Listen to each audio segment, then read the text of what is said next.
Hello കൂട്ടുകാരെ, ഇത് ഞങ്ങളുടെ വീട്ടിലത്തെ കാറ്റ്സ് ക്ലോ ചെടിയാണ്.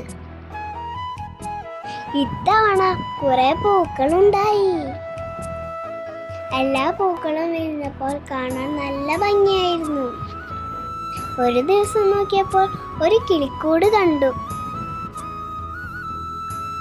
അതിലാണെങ്കിൽ 3 മുട്ടകളുണ്ടായിരുന്നു. ആദ്യം ഞങ്ങൾക്ക് ഏത് കിളിയുടെയാണെന്ന് മനസ്സിലായില്ല. പിന്നെയാണ് തൊപ്പിക്കിളി വന്നു പോകുന്നത് കണ്ടത്. കുറച്ച് ദിവസം കഴിഞ്ഞപ്പോഴേക്കും മുട്ടകൾ വിരിഞ്ഞു. 3 മുട്ടകളാണ് ഉണ്ടായിരുന്നത്, പക്ഷെ 2 കുട്ടികളെ ഉണ്ടായിരുന്നുള്ളൂ.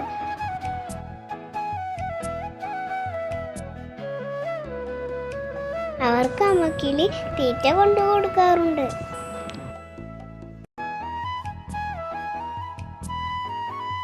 പിന്നെ കുറച്ച് ദിവസം കഴിഞ്ഞപ്പോൾ കിളികൾക്ക് കുറെ ചിറകുകൾ വന്നു.